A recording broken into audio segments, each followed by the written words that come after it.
The Kayfabe Smark Podcast. Here we go. Kayfabe Smark Podcast.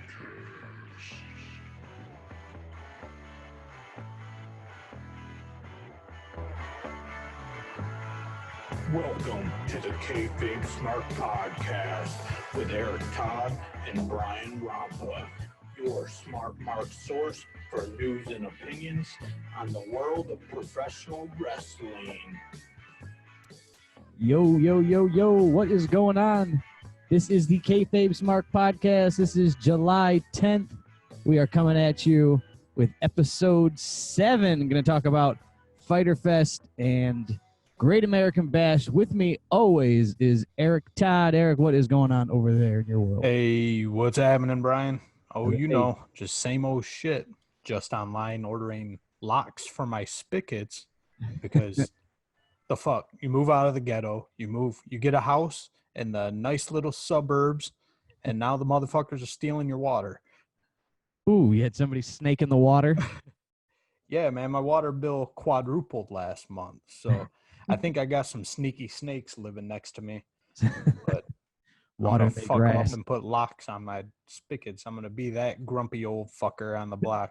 I don't know about anybody else or everybody else is listening. We are here in Michigan, and we are experiencing one hell of a heat wave on top of a damn near a drought. So if you don't water your grass, you got hay. So Yeah, I'm not watering my grass, but apparently my neighbors are watering theirs with my motherfucking hose.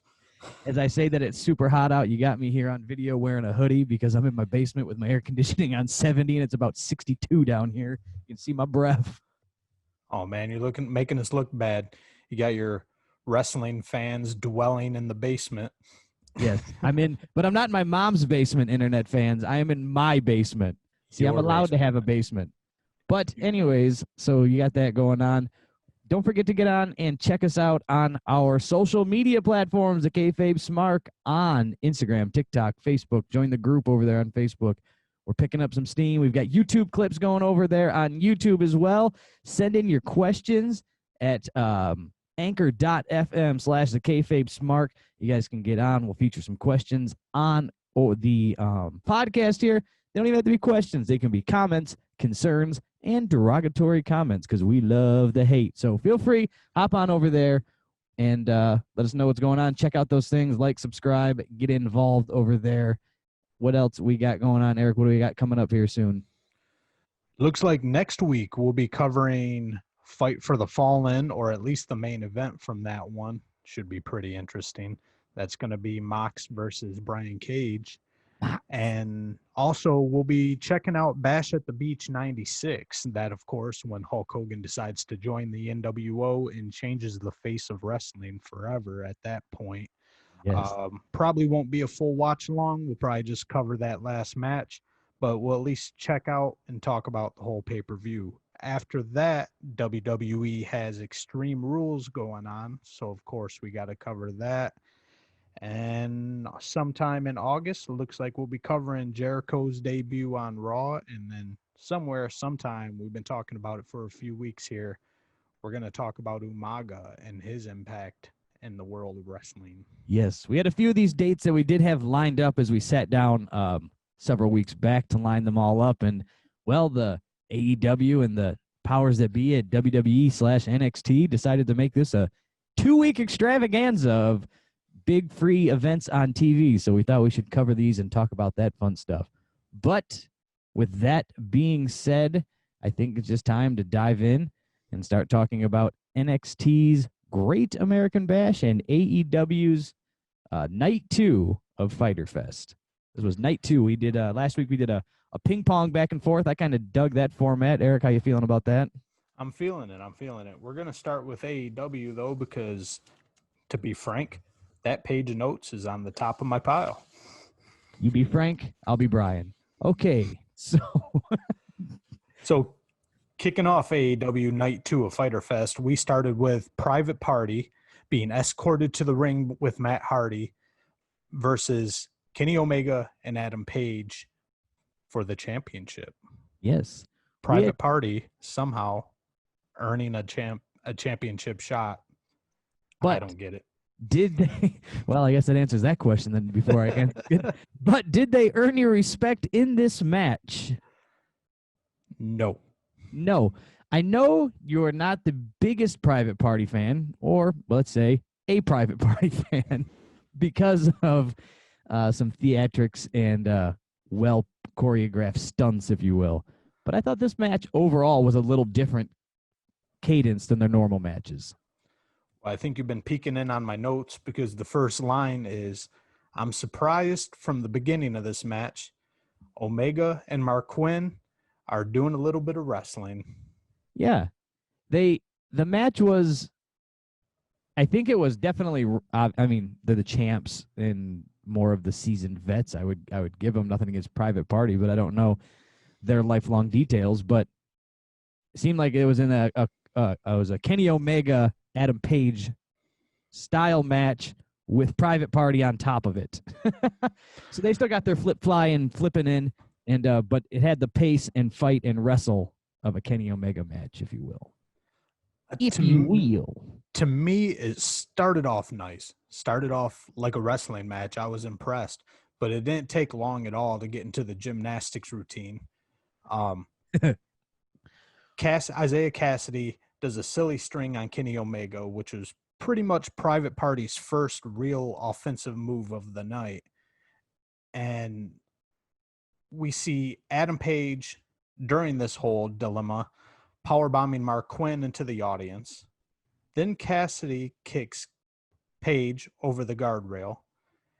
And then Cassidy is just waiting in the ring like a fucking latchkey kid waiting on his mommy while Adam Page gets into position to catch him, because we know where that's going. Cassidy jumps over the top rope, springboards off the outside second rope into a cannonball onto a patiently waiting Adam Page.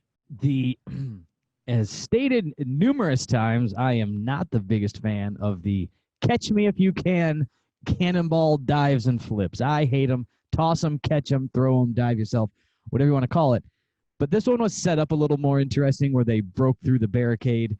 It gave it a little bit of lead up, but you could still see it coming. The writing on the wall was there, but at least they tried, and it wasn't like, okay, everybody, gather around. I'm going to jump, and please catch me, as it usually seems set up. So this was a little more, they got thrown through the barricade, and then the guys, they were so disoriented. They'd never seen somebody in a wrestling match before. Now, I did notice something that probably not a lot of people were looking for, but this annoyed the piss out of me. So that spot that we just talked about, we're talking about from the silly string to the cannonball. That took an entire minute. That took 60 seconds. Where's Kenny Omega? He's tired. He's fucking taking a nap in the middle of the ring from one silly string. So the first offensive move from Private Party knocks Kenny Omega on his ass and puts him to sleep for 60 seconds. He's just fucking sawing logs. And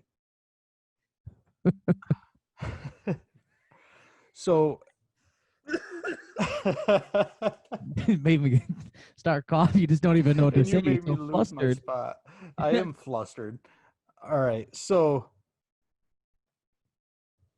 after all that happens, Kenny Omega's snoozing, and then Cassidy ends up going up for a splash or a fucking senton or something, and Kenny Omega puts his knees up, and it's like, thank God he was awake for that, because if he was still knocked the fuck out after like a minute and a half, it was like, take his matches with Jericho, throw him in the fucking garbage. Take his matches with Okada, throw him in the fucking garbage, because Isaiah Cassidy, who fucking wears a basketball uniform in a wrestling ring, gets in one shitty move called a silly string, and it fucking knocks him out for a minute and a half. It just made Kenny Omega look like shit. Yeah. Well, what are you gonna say? I can't say you're wrong. after you come at me with those facts there. Overall, I don't know. I mean, Mark Quinn did hit a beautiful shooting star press. Did you see that? I did. Yes, that was good. I actually watched it twice. The match wasn't bad. It wasn't as much. I just thought the gymnastics moves, if you will, the spot monkeys flying around, was cut down to a dramatic low. And when they were sprinkled in there, I thought the timing was pretty decent. It was to use them. Now, maybe the setups weren't the best, but I thought it was better than just spot, spot, spot, spot, spot, spot, spot, spot.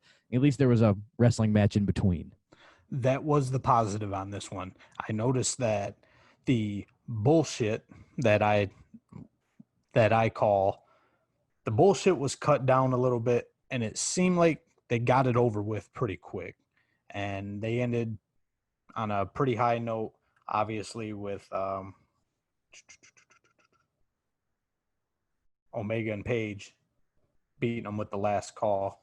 Yeah, that move is pretty sick though. If you were to get hit with that clothesline that Adam Page can throw, and then a knee to the back of the neck head, that would suck. That is a pretty the timing. They've kind of got it locked up now. But so over on our TikTok, I threw up a poll, a little question, and I just put up there: is it time, as we discussed last week? Is it time for Adam Page and Kenny to split? Is it time for them to hit the solo? We slightly talked about this. We had let me see the results here. Almost 70 people over there. Just decent little turnout for some guys talking about wrestling in their basements here, voting on our poll, and we had a 58% said yes, it is time to split these two up. I thought that was just a little interesting. Just some of the folks out there listening and partaking in the information that kind of agree with it's time to split the boys up and let them see what they do on their own. Let their wings. Yeah, I'm with the majority on this one. Split them up. Let's get a legit tag team wearing those belts, and then just let Omega and Adam Page spread their wings and fly. Do what they do. So overall, not a bad way to start it. They put the title up front, so you're coming in hot at that 8 o'clock hour with some tag team action. You're coming in with the champions at that. So putting their title on the line again. So I thought that was pretty cool. It's a good way to open up the show, at least. That second rope springboard thing was dope, though, because I thought he was hitting them top ropes, and he hurdled right over them motherfuckers, and then he was on the second rope on the outside. That's some timing. Oh, yeah. It was entertaining. It was dope, but I was just mad because It took too long. Yeah, why sprinkle any fucking logic whatsoever into this match? Let's just have fucking Omega take a nap, and we'll just fucking wait for everybody to get in position. Well, he spiked his drink because they're private party, weighing in at 24 ounces of Grey Goose or whatever they weigh. He put a little GHB or something in there. Whatever the kids are using these days. Well, I'll tell you what, that beat the hell out of the first match from NXT. Woof. Eek. This one was Candice LeRae. rough. Candice LeRae and Mia Yim at it again, folks. Can you believe it? Oh, my Candice God. This LeRae time in a street fight. in a street fight. The only thing that they were missing was wearing blue jeans. I mean, when you're in a street fight, it is a written rule in professional wrestling to come out in blue jeans. I mean, Shawn Michaels, everybody, British Bulldog, blue jeans for street fights. This is like day one stuff. But it was a gaga match. It was throw pots and pans and bananas at people in the corner, spray fire extinguishers, and, you know. Yeah, I just have it. What a way to start the night with a fucking dud.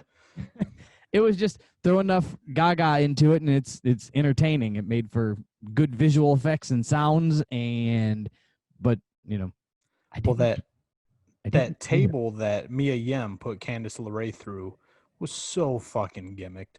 Candice LeRae's like ass just barely grazed it, and then just crumbled like a fucking potato chip. So that was annoying. The weapons seemed to serve no purpose whatsoever. Anytime anybody hit anybody with a weapon, it was just girl style. You can't be mad at them. That's how every woman's match is. They shouldn't be beating each other with weapons because they're not really going to fucking go at it and try and knock each other out. Yeah.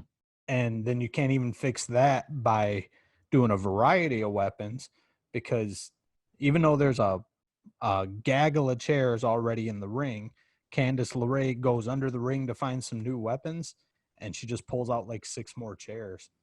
And it's like, I mean, you find out at the end of the match that the chairs play a role, but it's a fucking street fight, and this looks like we're lining up chairs for a graduation party.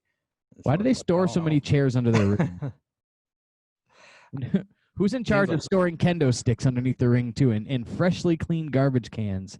Does Vince have it in the riders? They're like, we need new garbage cans, damn it. What if there's trash? And it seems like they're at capacity with 17 people in the audience. And did you notice they're wearing masks now? I did notice some masks out there, trying to cut down on them corona outbreaks. But I'm not gonna you can sit here and talk about anything. They swung kendo sticks, they beat people with chairs, and it was a wrap. I don't know. What do you want?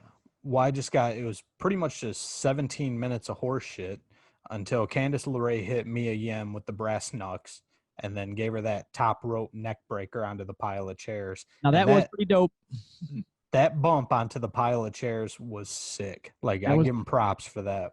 That was pretty cool. I remember it now that you're speaking of it. But yes, it was good. I was surprised by that. That was a pretty good bump. So other than that, they could have just got in about the 8 minutes.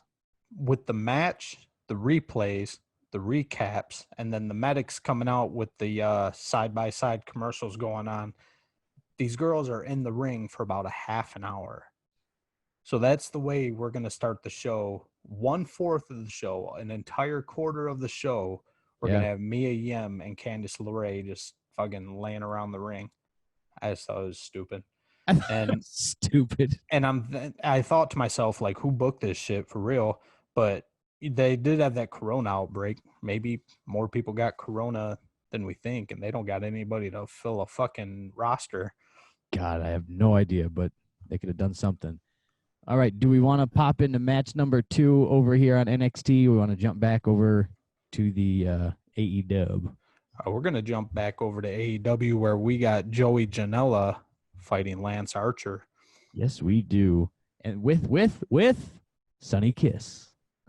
Well, kind of. Lance Archer escorted Sonny Kiss to the ring very gingerly and chucked him into the ring like a fucking broken beer bottle. Right at Joey Janela. Yeah. But Joey Janela did what he did best in this match, and that's taking an ass kicking and disguising his lack of wrestling skill with high-flying moves. What a fucking goon. The thing is I like Joey, but I like Joey the character, Joey the whatever, you know what I'm saying? Wrestling is, yes, maybe not number 1. He's maybe not your next Shawn Michaels, but he can get in there and take some bumps. Oh, he's a funny guy, and I've seen his Twitch, and he's cool, he's nice, but as a wrestler, he's just Mud Show 101, man. Just I kind of suck, so let me just get in here. I'll take an ass whooping, and look at this. I can jump off a high rope. Look, hey, I can't do a suplex to save my fucking life, but look at that. I'll jump off a 20-foot roof. I mean, there's a whole promotion in the 90s based upon that called ECW. ECW. You know, plenty of that in there. Lance Archer was just meant to come out and look like a monster again, rebuilding him to be that monster. Him and whatever they're going to have, whatever the next thing they're going to have him do, whoever he's chasing down again. But they're rebuilding up to be super strong and super powerful, which he is, but they're really laying it in thick. Well, yeah, especially when he put Joey Janela's fat ass through that table off the ring apron. He did that blackout. And yeah, man, he slammed his ass through that table hard.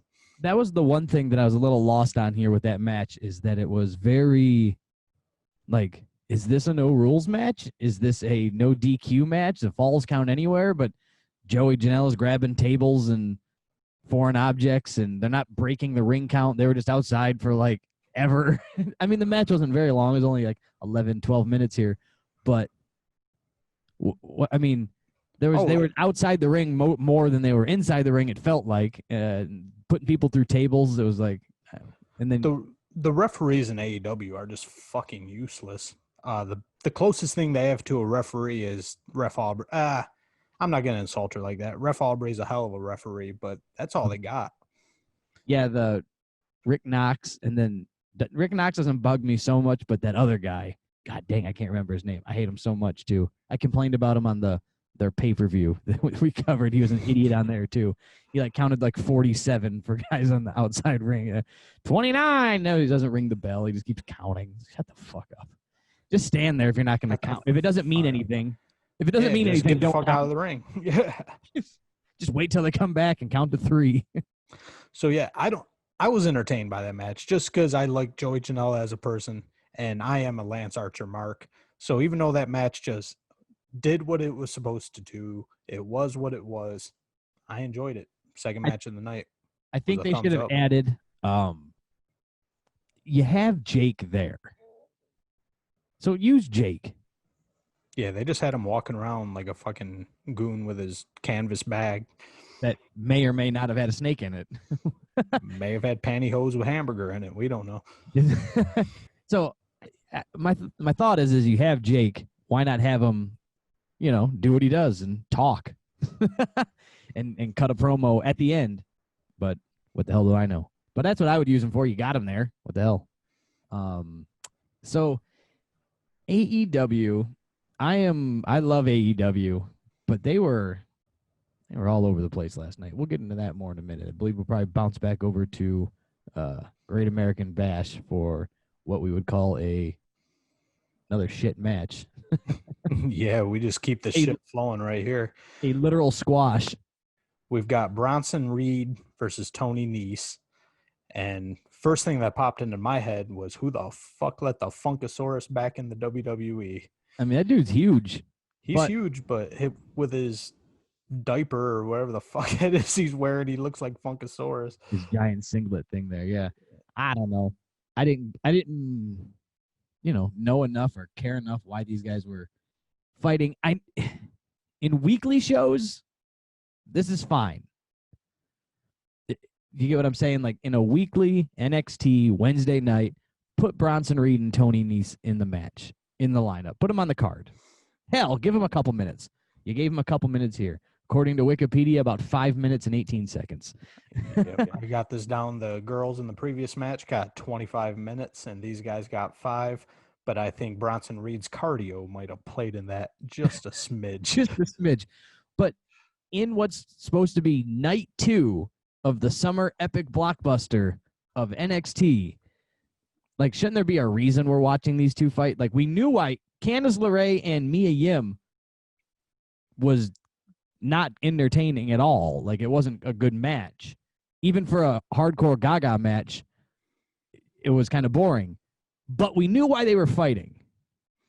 Yeah, this match, Bronson Reed, Tony Nese, had no business on the card whatsoever. No, this is a Wednesday night NXT show, but not Wednesday night NXT night 2 of Great American Bash. Give me some reason, people. Give me a story. Anyways, 5 minutes. Go watch it if you're interested. The big guy jumps on the small guy. Well, right. Instead of skipping back over to AEW, we might as well just keep it rolling because we have a promo versus promo going on here. We've got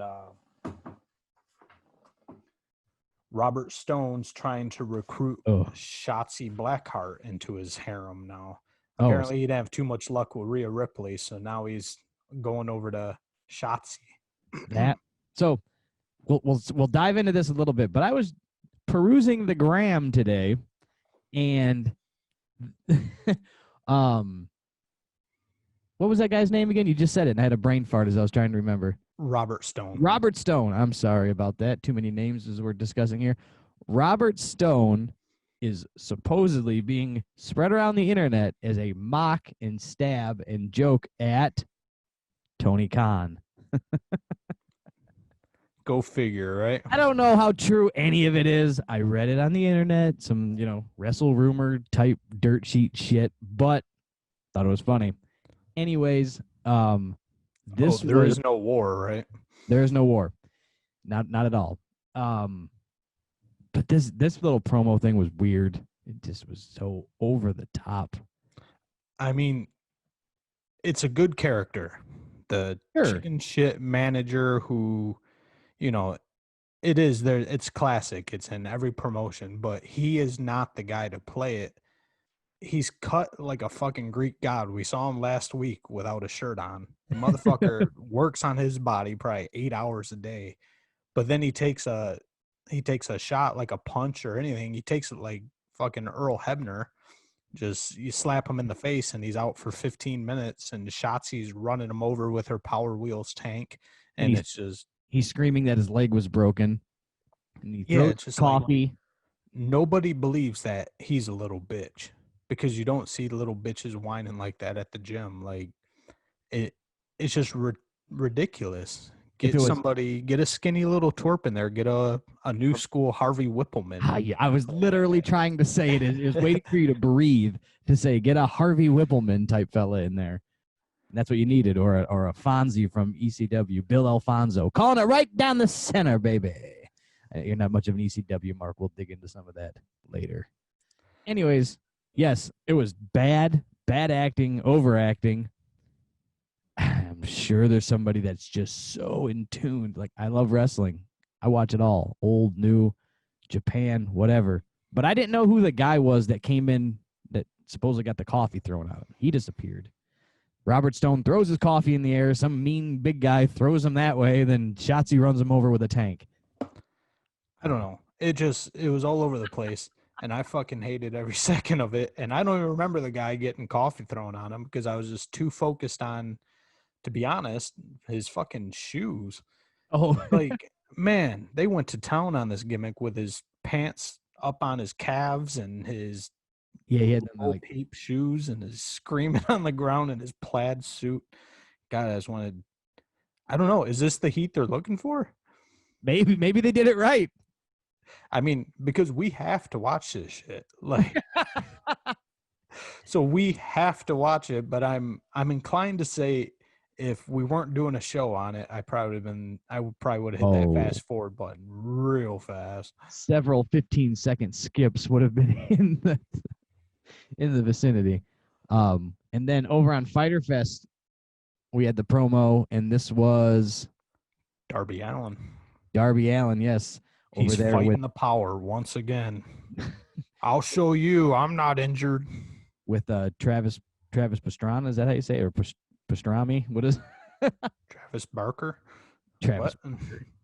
He was at Travis Pastrana's house there when he did that coffin drop into the big foam pit, right? No, yeah. So last week he's doing skateboard tricks, and then this week he's taking like a 30-foot fall into a foam pit. And I've got written down here, I'm speculating. I'm speculating for next week. He's going to be feeding tigers with Carol Baskin. Carol Baskin. And Yeah, maybe he'll probably be with Jared Laird out there in remember Rob Deerdeck did that episode of Fantasy Factory where he took his little cousin out there and they made him go to man training, throwing axes and shit. He's been hanging out with all the extreme guys. well, I mean, Darby Allin, I know he's just trying to like make his fans happy. He's got the rebel fans that just fight against everything and rawr, we're badass and nobody's going to stop us. We're going to do what we want to do, but he's going to get himself injured and then we're going to see him back on A&E or TLC or whatever the fuck on reality TV talking about rolling around on a beehive. And did you hear about that? No. Darby Allin back in the day took the time out of his day to write a story completely fictional and sent it to a show that's on one of them shitty networks called Sex in the ER. Oh yeah. And wrote a story about him sleeping with an older woman and rolling over onto a beehive. And he ended up getting a trip to California and a few days in a hotel and like $800 to tell that story on TV. And it was just complete bullshit. He just was always looking for ways to get on TV. Well, there you go. Learn something every new, don't we? Learn something new Every day. new. Learn something every new. Easy for me to say. Learn something new every day. I'm a little slap happy tired. So yeah, do we From that, we got another promo on AEW. They're awfully chatty this week. They were awfully chatty. Is this the your buddy coming out here? I want to tease it. I don't want to give anything away. We'll let you have a moment here. It was a sad, sad day, Brian Rampa. Is this Brian Cage did not commit to the boots and panties per my recommendation. He also left his slacks and polo at home in favor of jeans and no shirt for his promo on Wednesday night. he was ready for a hardcore match in those jeans. Brian Cage coming soon to a Chippendales near you. That's what he just looked like to me, was a Chippendales dancer. Make me keep coughing and keep muting my mic over here. Yeah, Coronavirus. when he came out and he was in regular street clothes again. I said, "Oh, Eric's gonna love this." And then I saw the satin little bag there that Taz was holding. Oh, you And knew I- what belt was in that. I marked out so hard for it. Did I- you know what belt it was? Or Oh, did- I screamed. My daughter, she's only 6. She goes, "What are you talking about?" I go, "It's the FTW belt in there. It's the FTW championship. He's bringing it back. I know it." And I was 100% right on that. Yeah, Do the FTW belt. Obviously, Paul Heyman's. Everybody knows about the FTW belt. Well, anyone who watched wrestling back in our day, I don't know how many old fans we got here, but that was Paul Heyman's creation in ECW back in 1998, and that belt was handed to Taz 22 years ago for his pure badassery, and now Taz is bestowing that honor onto Brian Cage. That way, Brian Cage doesn't go into this match next week without a strap around his waist. So the funny story about the FTW belt, when they brought that out in ECW, right? It was to battle that because Taz couldn't challenge Shane Douglas for the championship in ECW. He had lost some type of stipulation match. And so he had the FTW belt and he carried it around. And so then he put it on the line and defended it against Sabu. And Sabu wins it. Sabu gets mad that they won't put a nameplate on it that says Sabu. Right. And Taz and everybody in the back is trying to explain. I'm not talking on TV. This is locker room. This is like a shoot interview I saw. Sabu was literally mad they wouldn't give him his name on it. And they're going, the belt, there's no title. It doesn't exist. It's just a thing. It's a prop for a story. And he was so mad about it, he took white duct tape, put it over top of it, and wrote Sabu in a Sharpie and rocked it for like the next several weeks as he was the FTW champion. And wore it like he was proud. I mean, he wore it around his waist. He came out weekly with it. And he was proud. He was the FTW champion. Sabu takes his shit seriously.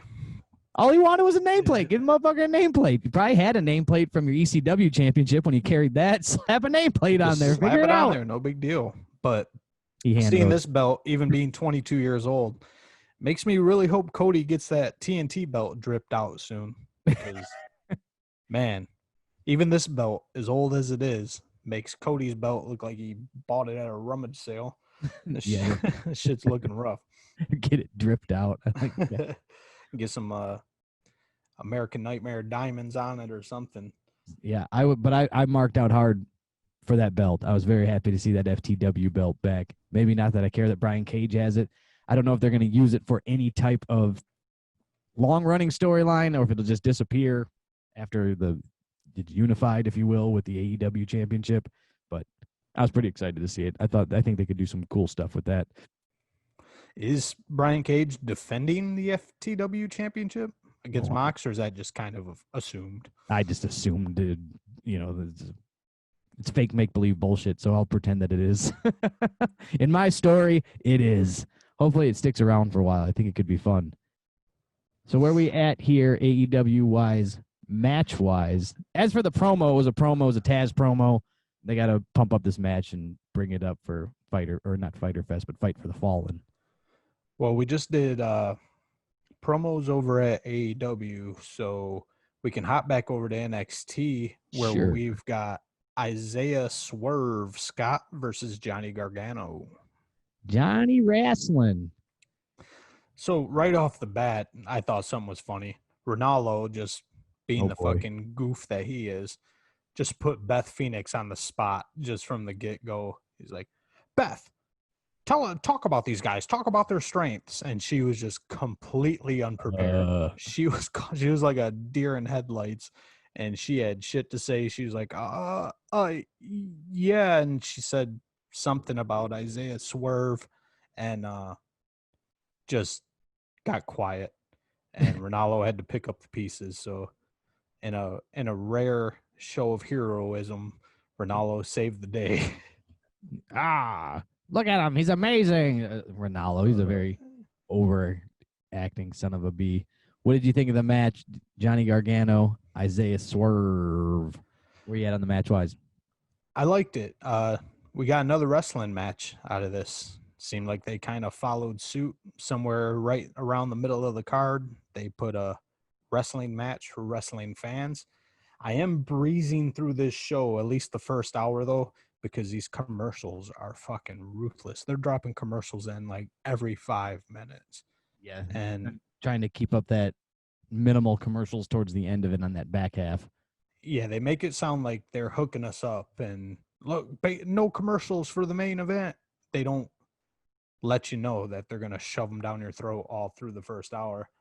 But I think they put on a hell of a match. It was a little clunky in spots, but I could see them. Both of these guys could be huge one day. I think they just got to work their shit out and smooth it out a little bit.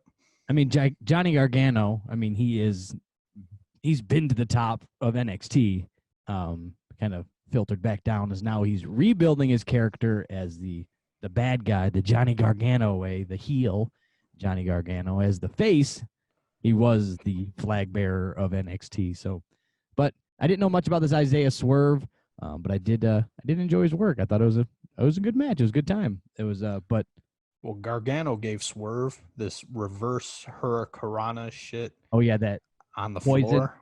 the poison Rana, call it. Yeah, the poison Rana or whatever.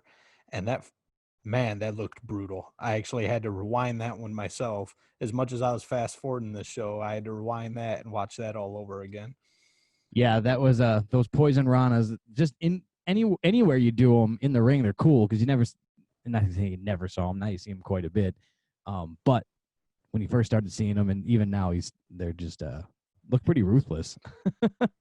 But overall, this match was short and sweet. I enjoyed it. There wasn't a whole lot there psychology-wise. It was just pretty much two guys doing wrestling moves. But overall, I'd say that was a pretty good match. I like this doing Swerve wrestling guy. moves. Yeah. Some Swerve sweetener.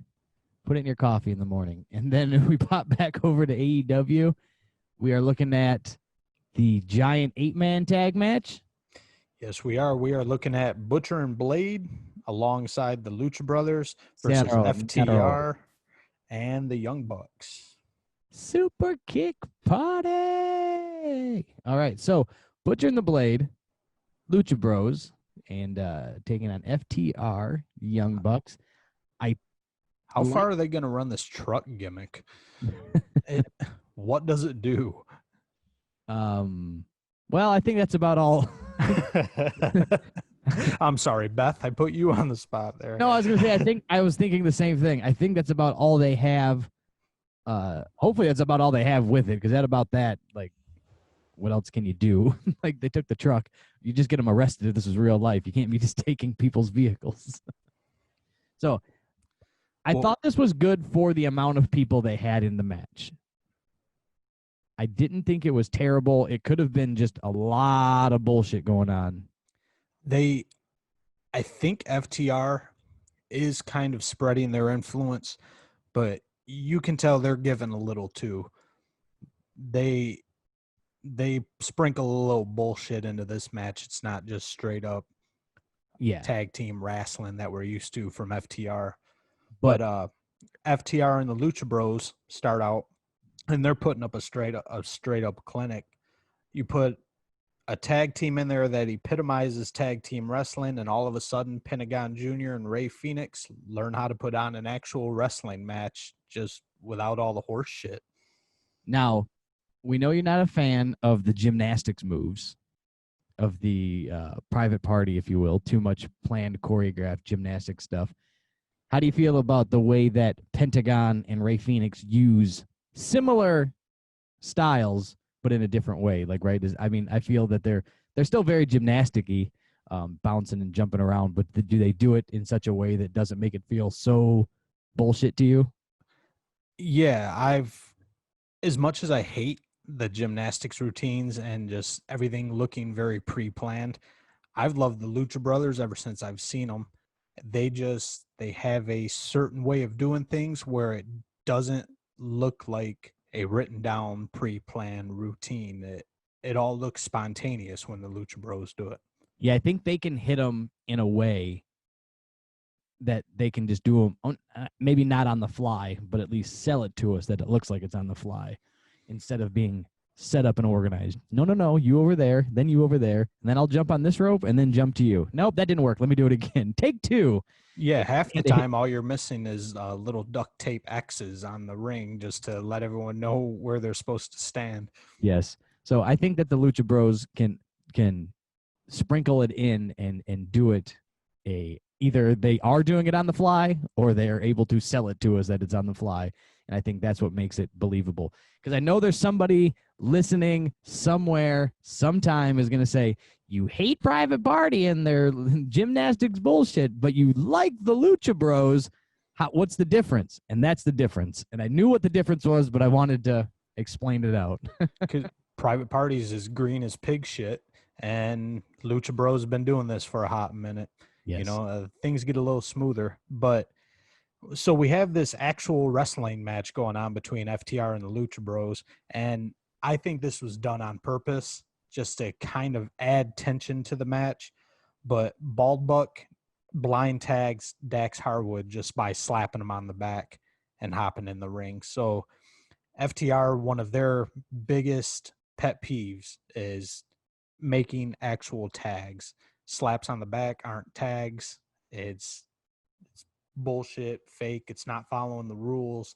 And so I think that was put in there just to add a little tension. I think it was added to go with the story that they told during this match. So we won't go too far into it. So it starts out with a little tension between the Young Bucks and FTR.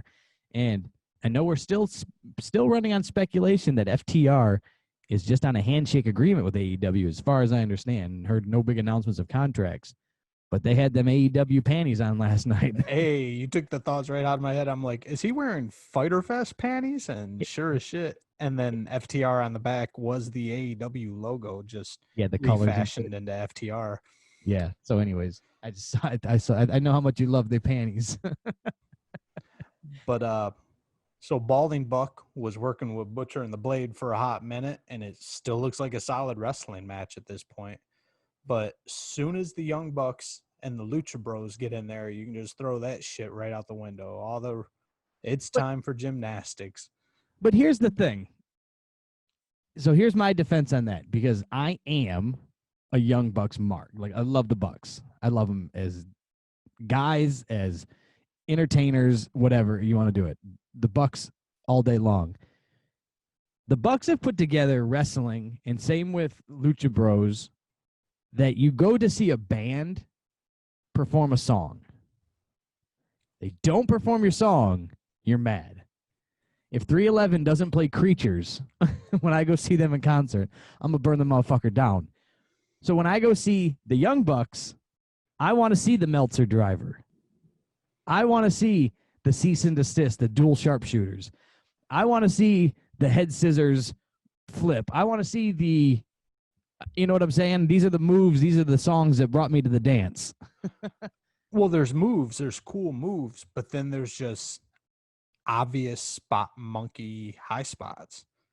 And it just seems like soon as they get in a ring with the Lucha Bros, it's like, all right, break out the choreography. 1, 2, 3, 4. But if you can but if you can dance with somebody, don't you want to dance with people? Like, if you can get in the ring and the guy on the other side can go with you in these spots and you guys can do them. Well, yeah, if I'm watching dancing, I'd like them to be very choreographed. But I want this to look like a fight. I want to lose myself in it and think these guys are fighting, not dancing. But I'm trying to defend that it makes sense. Because in my head, it makes sense for the team that you're watching. Yeah, if you're watching for a performance. So there is a clear line. There's people who want to lose themselves in a match and imagine that these guys really hate each other and they're not just hanging out backstage chit-chatting. We want to imagine that they're beating the hell out of each other. And then there's fans who are there for the performance. Everyone knows it's pre-planned, but that's what they appreciate about it. They appreciate the choreography and they appreciate just being entertained and having a show put in front of them. And you can't hate on them for that. That's just the newer style of wrestling fans. Because every time they hit a super kick, I want to scream, "Super kick party!" There's nothing wrong with a super kick. But, Shawn Michaels pulled them bitches out of his ass. They didn't know they were coming. Yeah, better. You don't know where it's coming at. Anyways, I get what you're saying, but I'll still defend it and I love it. So, anyways, we'll continue on through the match. We could get lost in this conversation for days. But Nick Jackson, what's that? Go ahead. Oh, Nick Jackson's performing with Ray Phoenix, and just all hell breaks loose. Rick Knox is walking around like a blind pervert at a fish market. Nobody knows what the fuck's going on. Nobody knows who's legal. We go to break, and then we come back to Cash Wheeler and the Blade going at it. And I never thought I'd be so thankful to see the Blade in the ring because just, things are back to normal, I did like how there was confusion on who was legal, but you do have 8 guys in the ring, 9 with a referee. It's a lot of people running around. But I did like how they made him get out and switch for the count because he wasn't legal. There was a call on who was legal, who wasn't. So I was digging that stuff. That was cool that they were sticking to the rules. Yeah, everything was working out pretty good. And then all of a sudden we got both Lucha Bros are back in there with Warrior Buck performing the Olympic floor show, and then ending with Matt Jackson pulling the Cash Me Outside splash is what I dubbed it now. So just Cash Me Outside. How about that? Onto a waiting Butcher and Blade. And the referee just has no reason to be in the ring whatsoever. Count of 3. I'm so confused at this point because the Blade gets DDT'd by Dax, and then the Butcher just runs in trying to fight people. The ref doesn't give a fuck that Butcher ran in there. Then Ray Phoenix does a double drop kick from the top rope and just hangs out in the ring for no apparent reason. Ref gives zero fuck about that. And I think he's just given up on doing his job. Just go home, pussy. Screw it. Go home. Let me just stand here and wait to count to 3. Point to me when it's my turn, guys. But that, right after that, that brings us right into the 9 o'clock. So you got people switching channels, seeing what's on. And right when 9 o'clock hits and people are checking out AEW, we got the Young Bucks and FTR teaming up and going to town on the Blade. Just a barrage of double team moves, still within the bounds of normal tag team wrestling. And I did like how this they 9 o'clock hour is just starting out just straight fire. I did like how the match started out with the Bucks and FTR having a little tension, blind tags, who's in, who's out, which team is tagging who, and then all of a sudden they started this miraculous gelling. They were mix matching. They were having strange bedfellows, as I believe Vince would call it, as they were mix matching who was with who, which Buck was with which FTR, and it was working good. And but you could see the writing on the wall as we keep working through our match here.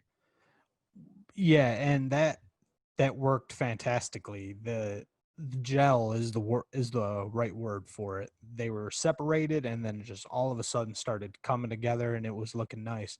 So FTR and both of the Bucks do this 4-man superplex splash senton bomb combo, and that should have been the end of the match. Rick Knox has to hesitate on that count because Ray Phoenix is fucking late again. He's late breaking that up. Rick Knox just looked like a fucking goon with his hand in the air instead of counting the 3. That did. And I just wanted to strangle him. I do wish that he would have just obviously just hit it. Just hit the 3 count and been done with it. Ray could have come in after the count and they could have had. That was a logical ending point on that match because it was all just horse shit after. So we get some more dumb shit between Pentagon and Matt Jackson. Then we break the fucking knob off the Mud Show bullshit meter. Like, we tweaked that bitch to 11 and just kept turning until the fucking knob broke off because Pentagon is laid out. Ray Phoenix is in the ring. Bald Buck has to stand on the rope waiting for Ray Phoenix while the other 5 guys gather around in a group hug outside the ring. It was just so much waiting, and if you're looking for choreography, they fucking blew it on this one. Yeah. So this I still can't get behind. We've already talked about it earlier tonight, today, wherever you're listening to this, but I hate those, so I was a little douche chilled out with that moment there. But this particular one just pointed it out. This will be taught in wrestling school. If you're going to do a high spot that's choreographed, don't do it like this, which is fucking sad because it's the Bucks and the Lucha Bros. If anybody should be able to pull this off, it should be them.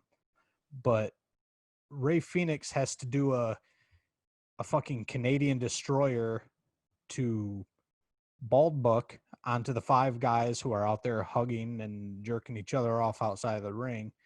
And like, I know you're a fanboy for the Mud Show spot fests. No, I just like the Bucks. But that shit was forced. That was bad. I hated it. That was bad. I like the Bucks. We're gonna leave it at that. But I like the Bucks. The super overproduced, choreographed. When it's just like waiting. When the timing is not impeccable, I don't like it. If you can hit timing, it's all right. Yeah. So I just say leave the spot monkey horse shit to the guys who are just dying to go back to bingo halls and flea markets and put on matches for 15 people, because apparently they get such a huge personal pop from them 10 people at Dixieland flea market that's what they do. That's how they get it. But shit wrapped up soon after that, and Matt Jackson accidentally super kicked Dax Harwood. And that's the story that's been being told the whole night. Underlying story that has been being told the whole night was the tension, the gelling, comes to a head. The tension, the gelling, back to tension, so we can lead on with a Young Bucks FTR feud, teasing of them eventually fighting somewhere down the line. So that was what had to happen to end that off. If they would have ended, though, at that spot with all the suplexes and sentons and splashes, it wouldn't have made sense that they ended as friends. Yeah, I guess the tension would have been left out there. You would have had to end the whole point of this match. Right. The whole point of the match. The thing that I was getting to earlier when I said I do love AEW, I enjoy the show every week, basically. This was super heavy in tag. This whole show. We're going to talk about that as we continue on. But just this. NXT leans towards women. Right. And then AEW leans toward tag teams. And I get what they do a little bit, but this was thick. This week they laid it on thick. Yeah. I'm with you. So they catch the super kick, FTR, Young Bucks, blah blah blah. They're mad at each other, and the Butcher and the Blade and the Lucha Bros, Cerro Nero, they get their win over that, and then they took all the Young Bucks dollars that shoot out to them when they come out and hit their pose, and they were throwing it around like they were at a strip club, and all that stuff was pretty funny when they were sitting on the entranceway with Pentagon and Ray Phoenix. Pentagon Jr. Oh, yeah. You don't want to get these lawsuits. AAA trying to sue people. All right, so then we bounce over to Great American Bash. Bouncing back over to NXT, where we're hitting our 9 o'clock hour right in the middle of the Tegan Knox doing a workout montage and chattering on while Io Shirai does her best at being scary in a swimming pool and cutting a promo in Japanese. And, people checking out other shows at 9:00. That'll really put the butts in the seats, won't it? Yeah. A fucking Tegan Knox, Io Shirai promo. Speaking of laying heavily on the women, I guess. Well, there's that. And then match-wise, Match-wise, we had Legado del Fantasma versus Breezango, which is Tyler Breeze and Fandango, and Drake Maverick. Drake Maverick's about 4'9", isn't he? Is he NXT's version of Marco Stunt? He's Is that what's NXT. going on over there? They could have called me. I'd have done it. Right, no shit. That guy's Half the price. tiny. Well, because they what's that guy's name? He's the same name as a drug dealer, Escobar. He was a drug dealer. They're pushing Escobar as a cruiserweight. Right, because that was what kind of led to this feud, was the Cruiserweight Championship thing. But he's like a foot taller than Drake Maverick. He's under 200 pounds. I don't know. Yeah, I don't know. He must 205. Sorry, he's under 205. He's he must be 204. puking up his lunch every day. But, be honest with you, did not care about this one iota. I don't give a fuck about Legado del Fantasma. I don't give a fuck about Drake Maverick. I don't give a fuck about Tyler Breeze. I was curious to see Fandango, but just because I haven't seen anything Fandango's done in years.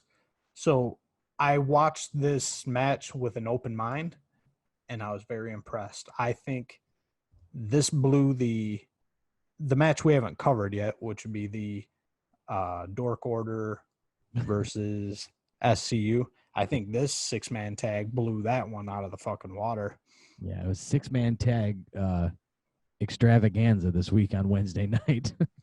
Wednesday night super tag. But it just seemed like everything in this particular 6-man tag just was like a well-oiled machine. All the parts moved great, and it just seemed super professional, not clunky at all, and it just seemed to work. Yeah, the match wasn't bad. I just didn't care invested into which way it went, is what I'm getting at. So the match itself, I watched it and I was like, wow, they're, working good as a team. The ups and downs of the story was, as the match itself went on as a story, but why they were fighting and what they're about, maybe it's because I don't know that much or yet about this Phantasma thing, as they're very, very new into NXT. I have nothing invested into them. And because it was like such a big deal, right? When the Santos Escobar, because he ripped off his mask, right? He's a masked wrestler at one point.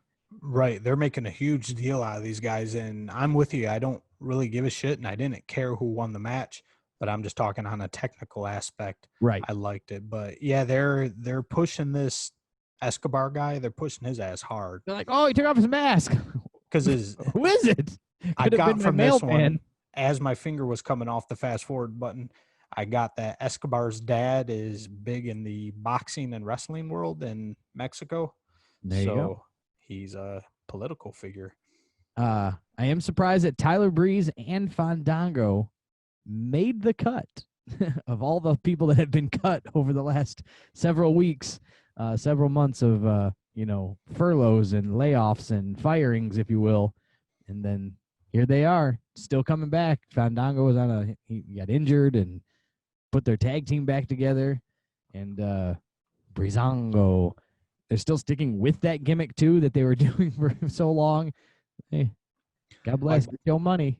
I guess in the same vein, do you think Drake Maverick getting released, do you think that was a gimmick from the beginning? Or do you think once they released him and he got all that press that they're like, we're just kidding, come back? Because he got a lot of press, it seemed like. Yeah, that's a tough one.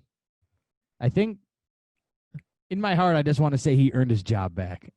That's what I'm thinking. It's a better story. I don't think it was that thought out that we're going to say we released him. Like, no, I don't think you could count on Drake Maverick that much. It's kind of fucked up, too, if it was like, hey, we're going to fire like 25 of your friends. But yours is pretend. Don't tell them. But anyway, towards the end of this match, Drake Maverick, they're pushing throughout this match that he really wants Escobar. He wants to beat the living fuck out of Escobar. And he finally gets his hands on him. and just goes absolutely ham, and just Legado del Fantasma was just way too much for them to handle, and Escobar got that pin on Maverick, and it was a rap-de-doo from there. It was a wrap. Simple as that. It was what it was. And then Colt Cabana, the Dork Order, we had Brody Lee and Don't Call Me Dick Grayson, Stu Grayson in the they're taking on SCU Stone Cold University. You're getting a little ahead of yourself there. Oh, yep, I am. I'm sorry. Going over. Skipped 2 minutes and 11 seconds of my life here. Say, don't skip over this match. This match was very important, and this needed to be on Fyter Fest in the middle of the card. Because this really brought people in. We've got Nyla Rose versus two jobbers. Kenzie Page and something Lynn King, was it? KL I've got Killen? Kenzie Page and Kylan King. Kylan King. I didn't know how to pronounce that. It's all weird here on the in the internet. It's capital KIL, like for kill, Kylan. Yeah, I only know it's Kylan because I heard them announce her. In a handicap match. It's a handicap match against Nyla Rose, so we got to show how much of a monster she is. But the combined record of Kenzie Page and Kylan King, 0-6. So we're really putting that challenge out there for Nyla Rose. Yeah, I mean, this was as good as a Saturday Morning Superstars from 1992 when you knew the guy in the satin jacket already in the ring was going to lose. Even when I 100% believed that wrestling was real, I went, that guy's going to lose because the guy with the music is going to win. And I still thought it was real. I thought it was a real wrestling match. You were booking shows back when you were 8. I looked at it and went, he loses. So these girls, these two young ladies, God bless, they're out there trying to live their dream of professional wrestling, but it was set up to squash. It was 2 minutes and 11 seconds. She threw them around. 4 lines of notes. 4 lines of notes, more than I got. I'll read them verbatim. Why is this on Fyter Fest? Nyla Rose is garbage. Both of these jobber hoes are garbage. This shit has no place on Wednesday night, especially following 8 of the company's biggest names, because this was right after that Lucha Bros and FTR match. We had a tag match for the championship starting it off. Then you had Lance Archer. Then you had 8 top guys, solo or tag team wise, and then you throw Nyla Rose taking on 2 women that we've never heard of for 2 minutes. So this was just set up from failure. How is this supposed to get over at all? I mean, I guess it wasn't supposed to get over. They were just trying to show Nyla Rose as a monster, but at least the dummy didn't hurt anybody. That's all I can say. That's the positive out of this match. It was so exciting, I wanted to skip right over it and head to the Dork Order. So we'll just skip right over that and go to the spoiler alert. You jumped right into it, you fucking asshole. We've got Colt Cabana, Stu Grayson, and Brody Lee, a.k.a. the Dork Order, versus the complete SCU. What about Colt Cabana's bruises and stuff he had going on there? Yeah, what's the story with that? I must be missing out. Did they cover that at any point? He got attacked backstage, and if he was to join the Dark Order, Mr. Brody Lee says things like this would never happen. Looks like he got hit by a fucking car. So we're going to go ahead and say that if that was the setup, then the Dork Order were the ones who attacked him? Yeah, maybe.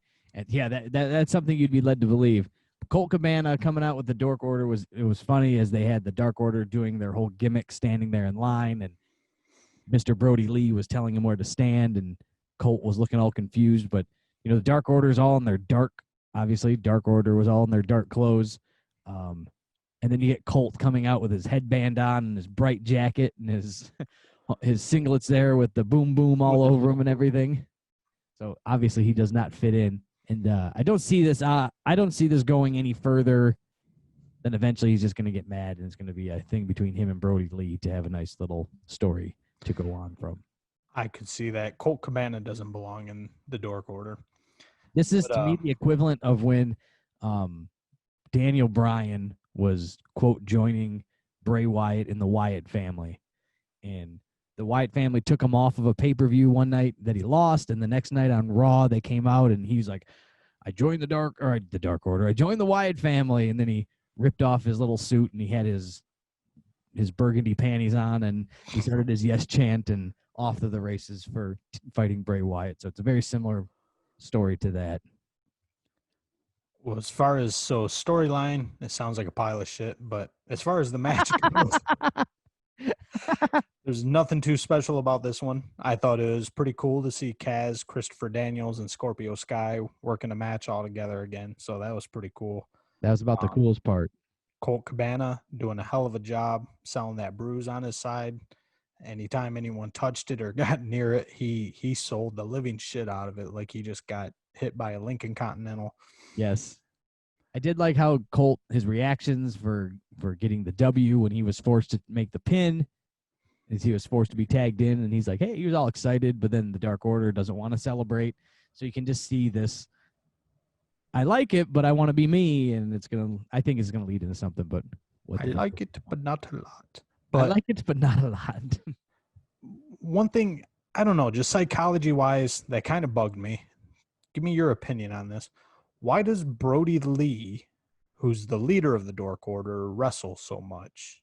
Like, doesn't it seem a little ass backwards that his general, Pizzeria Uno, and his top soldier, 10, just kind of chill while the boss, the leader, does all the work?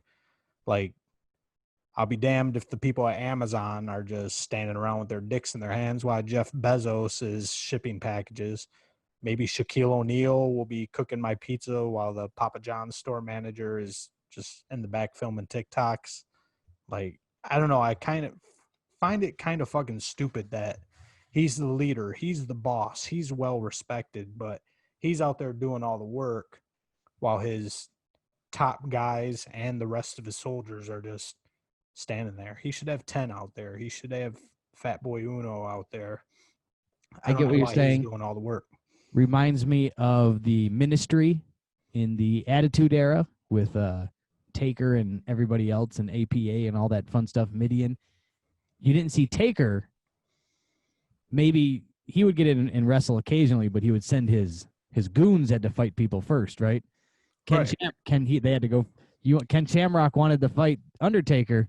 First they got to fight Midian, then they got to fight APA, and then he's got to, the guys from the corporation, and then they work their way to fighting Undertaker, or Undertaker would do a run-in in their match. So I get what you're saying. Yeah, what the hell's Pizzeria Uno doing back there, walking in circles, making me nervous? Right, I don't know. This is supposed to be a cult with almost like a military feel. It's clear there's rankings. You got Brody Lee at the top. He, I guess, would be like the president or the one calling the shots, and then he's not just the president. He's also a member.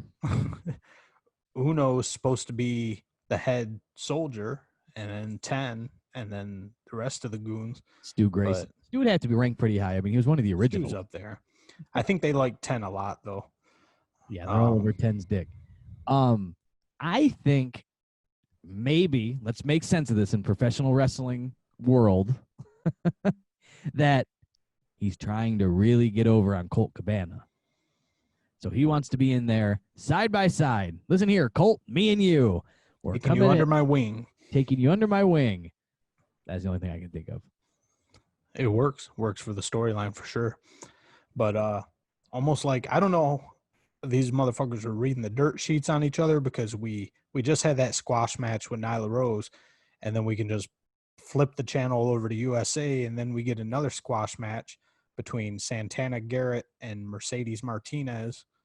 And this was basically just a squash match just to show that Shayna Baszler Jr. is back in NXT after some time off, and it happened. And that's all I've got to say about that. Another 2 minutes of our time gone. But just like, how is it these shows are like mirroring each other with the 6-man tags and the chick squash matches? Yeah, it's kind of funky. And then NXT leads us to, they built a card around a match, not matches around a card, to build a card, if you get what I'm saying. There was a bunch of shit because you knew what you had at the end. You knew people were going to be there anyway for Adam Cole versus Keith Lee in the winner take all match. So basically, any shit that you had laying around, any spoiled milk and cheese with mold on it, and fucking steak that you cooked 2 weeks ago, Washed go ahead away. and shove it down your throat. Get rid of it. It's gone because we are here with dessert. Keith Lee taking on Adam Cole for the NXT Championship and the North American Championship on the line. Now, I guess touching on my previous statement of it seems like a very big coincidence if it's not true that these guys knew what kind of card each other were putting on. These guys being NXT and AEW. We've got Keith Lee and Adam Cole in this anticipated match. Everyone's dying to see. I'm not even an NXT mark, but I was dying to see this match. Going up against Orange Cassidy and Chris Jericho. That's a bit of a mismatch in my book. Yeah, I don't think they have. AEW wasn't prepared to put on a match of that caliber, or what was a match of the anticipation. Was the original main event supposed to be Brian Cage versus Mox? Yeah. So they were Okay, they were left with their dick in their hands. So okay, that makes a lot more sense. So they were originally prepared. Then Mox had the shit going on with Renee Young, and the best they could come up with in a short situation was Chris Jericho versus Orange Cassidy. I thought Orange Cassidy. Are we going to talk about Keith Lee? Or are we going to jump into what- Jericho? Or I mean, Keith Lee, and we're going to do Jericho and Cassidy. What do you want to talk about? Oh man, we already started Keith Lee and Adam Cole, even though I wanted to end on that one as a sweet spot. But fuck it, let's just keep going where we're going. So this man, they blew as far as a main event, they blew AEW out of the water. This match belonged on a major pay-per-view. Yes. The fact that they gave it away for free on a Wednesday night, that shit blew my mind. They just went for the gusto and they murdered it. Yes. They pulled a WCW 1998 Hogan Goldberg title match on Monday Nitro at the Georgia Dome for free. So this was a heck of a match, a lot of anticipation. So I was really hopeful that the match was going to follow through with the lead up in the build, right? You hate when you have a match and then it's not quite the magic you thought it was going to be. When you think, Right, because they built the shit out of this match. They built it up like it was World War III, man. Well, even on top of that, for me, it was just built up in my own head that it was so cool that it was like, wow, this is somebody is going to have two titles. Like, that's always an interesting story. Keith Lee who just is on the creeping on the come up towards this main event guy, and obviously we all know how this wraps up. And if you don't, spoiler alert, hit pause and come back and see us after you watch the match. But so I just built it up in my head that this was going to be big change was going to happen. So it was exciting in my own promoted head as well. Yeah, they lived it up and they got it done. And they did it. At some points, I thought the match moved a bit slow. Again, me being a large fellow myself, Keith I'm Lee, blaming that on cardio. yeah, I'm assuming I'm just going to take a stab in the dark. Adam Cole can probably run circles around Keith Lee. But if Keith Lee catches you, big power moves. And that's kind of what you got. Well, I think they wasted a half an hour on the chicks at the beginning, and they had to give these guys at least a half an hour, and they wanted to stretch this match into a half an hour, and it deserved a half an hour. But Keith Lee he's not an Iron Man. He's not going to put a Shawn Michaels, Bret Hart Iron Man match on by any means. He's a big boy. He's going to get tired. Which does surprise me is you can that being pushed in the way that he's being pushed is Vince is a definite body type guy, if you will. As we've stated before, like Brian Cage is his. Surprised he didn't snag him up. I don't know as Right. for his pure looks, but with Keith Lee, not necessarily being, I'm sure he's super strong and super powerful, but he doesn't present that. No, I think he carries it well though. To me, Mark Henry looked like shit back in the day, even though he's wearing Well, a similar get up to what Keith Lee wears. But I just thought Mark Henry just looked. depends on which Mark Henry we're talking about. Mark Henry, 1990, with the red, white, and blue singlet on. I mean, he was fresh out of the Olympics. Like, he was looking pretty good there for his size. Mark Henry, just before he retired in his salmon jacket, was with he his was just- fucking doll hair. yeah, just a big fella at that point. So he just knew that at that point he had got what we call comfortable. But this match, both guys' strengths were just accentuated perfectly. Keith Lee, they focused on his obvious humongous body and strength. They made Adam Cole focus on his speed and his sneakiness and his I did- ingenious way to get around Keith Lee's strength. I did like that they kept it clean, meaning it was just these two in the ring. No gaga. Yeah, this was a gaga free zone. There was no run-ins from Bobby Fish and any of the goons, and it was kept clean of that. I like the psychology that Adam Cole had by coming in and out of the ring and really paying attention to the counting, as we talked about earlier on the other show on the other channel, that the counting and the being outside of the ring, well, where rules don't matter. It's like, on whose line is it anyway with Drew Carey? Welcome to AEW, where countouts don't matter. We throw the rules out the window. So he was breaking the count. He'd roll across the corner, cut through the ring, break the count. All right, back outside. The ref's at 7, 8. He's in, he's out. Count starts over again. 1, 2. So there was actually paying attention to that and those little details. Well, that's one of the strengths that WWE/NXT just knows how to, really emphasize with Adam Cole. He's a ring general. He knows psychology. He knows what he's doing in there. And yeah, he murdered it. Those subtle things, like you mentioned, like using the count and breaking it, and that shit adds up. And it added a lot to the match. There was a ton of false finishes, but false finishes can piss you off, but every single one of these false finishes made sense. Every single one of them was on a logical point where the match could have ended. Agreed.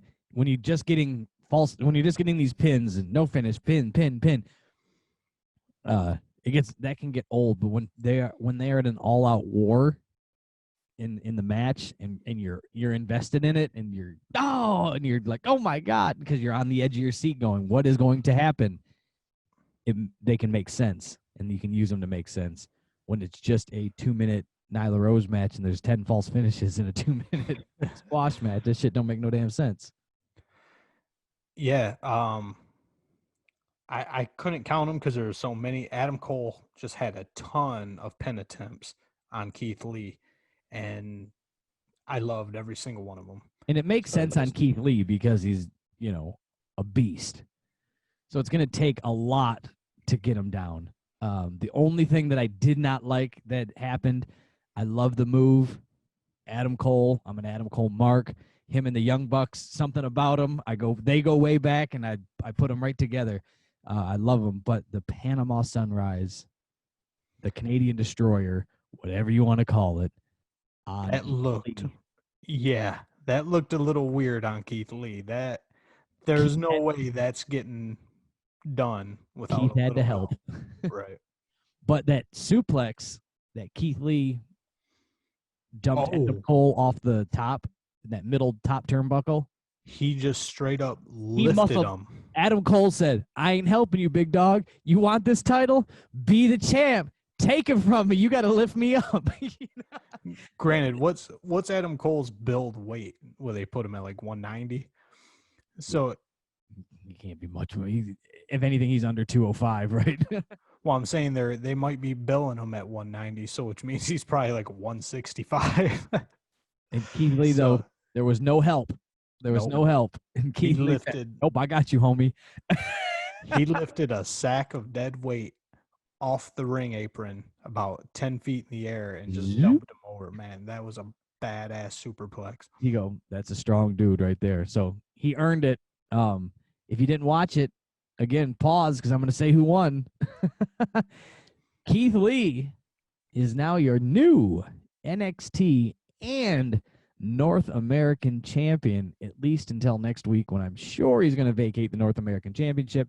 And there will be a nice tournament to lead us through the rest of the summer up into TakeOver, wherever they're at for SummerSlam weekend, where that will finalize. That is my bold ass call on that, is that there will be a nice tournament put together to run us through weekly shows leading up to their pay-per-view in August.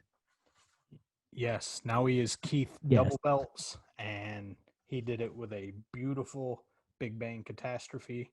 That thing looked brutal. Adam Cole looked like he got in a car wreck after that thing. Yeah, I don't know if there was much selling needed, as it looked like he pulled him up from that suplex and he slammed the shit out of him. So Keith Lee definitely is a guy that could do what he wants in the ring if he so chooses. Now, pop over, wrapping this thing up here. Chris Jericho coming out with Santana and Ortiz taking on Orange Cassidy. It says here with Best Friends, but Best Friends, they make their appearance later. But he didn't come out right. They didn't come out right away with him. But yes, Santana and Ortiz were out there drinking orange juice. So,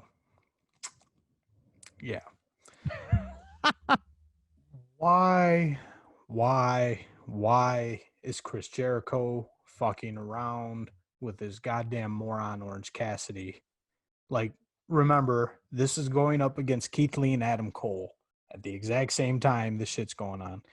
And why is Chris Jericho allowing this to be a competitive match? Orange Cassidy giving Chris Jericho a tough match at the end of a night in a main event situation puts him in the same league as Jon Moxley, puts him in the same league as Kenny Omega, puts him in the same league as Cody. These are main event level guys who can hold a belt. Orange Cassidy's a fucking novelty act, and this was just complete trash. Chris Jericho couldn't even put him away with a baseball bat and a code breaker. He hit him in the fucking head with a baseball bat and then hit him with a code breaker, and Orange Cassidy kicked out of that. Like, it was just fucking retarded. Orange Cassidy belongs in a gimmick match with Marco Stunt, and the ending can be both of them falling into a wood chipper, and that would just fucking make my day. Now, I don't disagree with you, and I also don't agree with you. I don't mind Orange Cassidy. Now, hear me out. I don't mind Orange Cassidy. Was this where he belonged? Is this where this match belonged? No. Is he complete trash? No. I think there's more to Orange Cassidy, and I have a bold statement again that I think in a couple years, year or so, we'll understand Orange Cassidy. All right, just real quick. Trash is in the eye of the beholder. I think if you go to the Tiffany store and they have a bracelet that has a chipped diamond on it, they might just throw that bitch in the garbage because it's trash. But if you see that same bracelet at Walmart, that thing's priceless. It's the best thing on the shelf. So I think where they put Orange Cassidy in a main event with Chris Jericho, he's fucking trash. You put him at the beginning of the card or in the middle of the card, he's golden. That's where he belongs. Right now. I think there's something more. I'm saying this is a diamond in the rough. We're going to see an evolution. This is all we're getting of Orange Cassidy. He is not going to improve one bit. You can see Orange Cassidy holding the belt. No, I can see him improving from where we're at. To what level? Well, let's take it back. You're going to compare him to Jericho because he's in it with fighting with Jericho. Right. But Jericho of 1994 in WCW and ECW was looked at as complete trash and a joke too. Everybody hated him. He was too small. Eddie Guerrero, too small. Dean Malenko, too small. Right? Orange Cassidy's too gimmicky. Well, yeah, but you can change a gimmick. Look at Jericho. He's changed 42 times.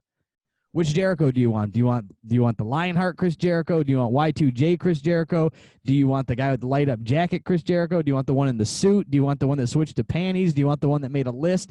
Do you want the Painmaker? Do you want the new Chris Jericho in AEW? Which one do you want? You can change a gimmick. So people thought that these guys were too small, that they weren't right.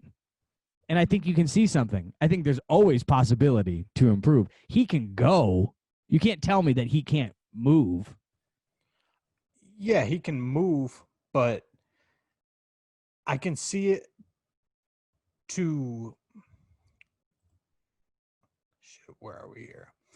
I can see it as James Kipperly. Maybe he'll be somebody, but the gimmick of Orange Cassidy isn't going to ever be anything, in my opinion. Again, that's a gimmick.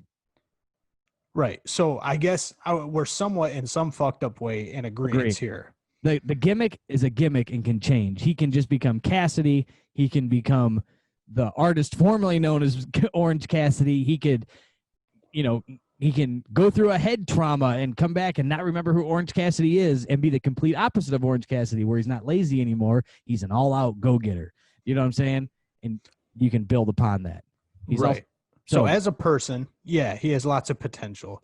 But I was pigeonholing him because I don't really see him getting out of this gimmick anytime soon because it's instant gratification.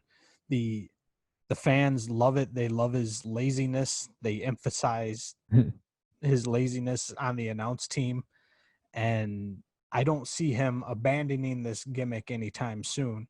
But if he ever wants to be a top guy, he has to. If he wants to be a Jericho, he can't keep this shitty novelty gimmick going. No, but I mean, same defense that you can give that, Vince said Stone Cold needed to have a manager because he wasn't a good talker. He's going to go down as one of the best in the game. So, you don't know where somebody's writing you a check to do something too. You can't be mad at him for that either. Right. I think I get this Orange Cassidy. No, but the evolution of Orange Cassidy or whatever it turns into, this wrestler, this person will be something of entertainment and something of some type of caliber, I think. Yeah, over time. I think that's about it. But just this Orange Cassidy had no business in the main event of Fyter Fest with Chris Jericho. Shawn Michaels, from splitting him off from the Rockers and having Marty Jannetty be his manager, didn't have any reason being a headliner in WrestleMania at any point either. But Shawn Michaels of WrestleMania 12, 13, 14, 15, he did. He had to get there first. To use a shitty pun here, you're comparing apples to oranges again. I'm not comparing apples to oranges. I'm comparing a guy of Shawn Michaels. You're telling me I split Shawn Michaels at WrestleMania 5. He can go hang with Macho Man, or does he need to be the opening tag team match with Marty Jannetty? Just because he's Shawn Michaels. But he's still Shawn Michaels. Was he Shawn Michaels then? He still had personality, didn't he? He wasn't a novelty act. It wasn't like they dressed him up like fucking. I mean, he wasn't he wasn't a novelty act. He pretended like he was in a rock and roll band and wore bandanas from head to toe and completely copied the Rock and Roll Express from the generation just before him. A dark-haired guy with long mullet and then a blonde guy with a mullet. You're telling me the Rockers didn't look like a lot like Ricky and Robert? They were a novelty act, but he became Shawn Michaels. There was a long road. Yeah. However you want to put it, but I think a rock and roll guy with a mullet gimmick is way far off from some guy who fights with his hands in his pockets. But a rock and roll gimmick, there's guys probably in my neighborhood who fucking still dressed like 1986 Shawn Michaels But- with a mullet. But I don't think there's not one guy in this entire state who's gonna get into a bar fight with his hands in his pockets. No, but does he act and dress like some people that you might know? Maybe you have a 17-year-old son, don't you? We'll leave names off the internet. Doesn't Orange Cassidy have a similar style to some 17-year-olds you've seen at the malls and such? Very slouchy, hands in pockets, gold chain on, looking sad, looking lazy. That's who's watching wrestling. Yeah, you got now. me there. Anyway, I can't get my son to watch wrestling. Fuck, maybe I need to show him some Orange Maybe- Cassidy matches. like Orange Cassidy. Overall, I agree with you on that long-winded way. We're here to talk, people. We're not here to. We're not here to entertain. Is what he would say. I almost said that. I did almost slip. Not entertaining that long. You know what I'm trying to say. Fuck me. I'm getting a little slap happy. But this match was not. It wasn't supposed to be here anyways. It was supposed to be Mox and Cage. So I mean, you can't be. They whipped something up and threw it in there. What would have came down then? They could have put the 8-man tag down there, but they were trying to take those 9 o'clock ratings. Right, and they got those 9 o'clock ratings. But I think they could yeah, have. nothing from this card could have got bumped up there. I I don't know think who they was sitting could've- in the back.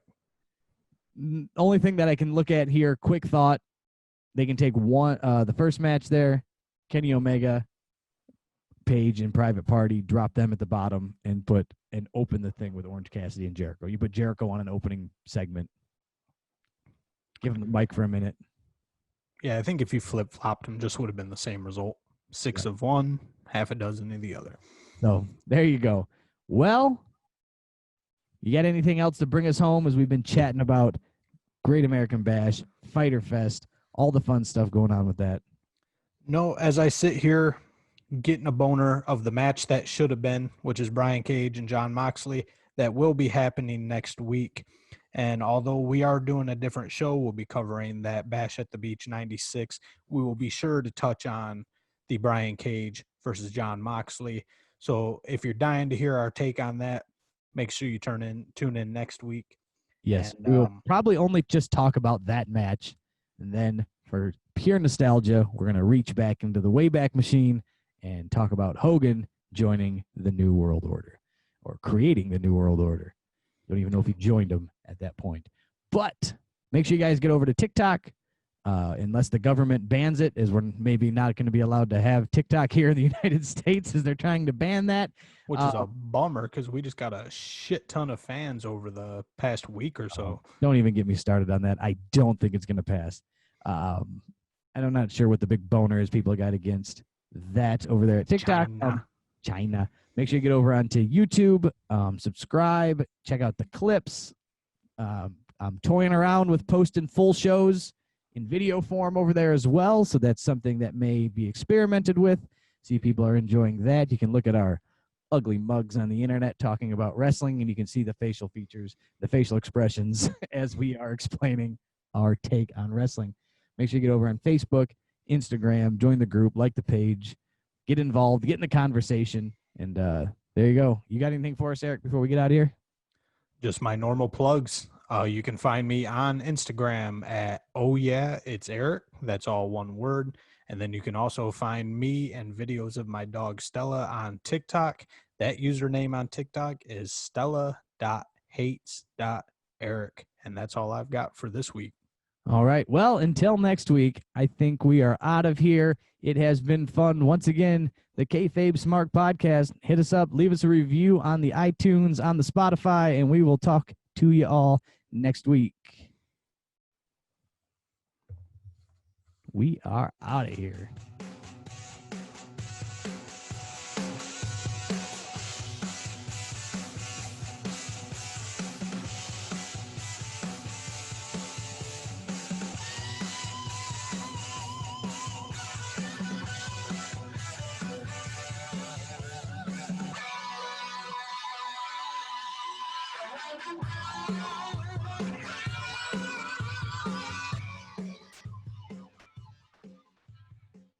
The Kayfabe Smark Podcast.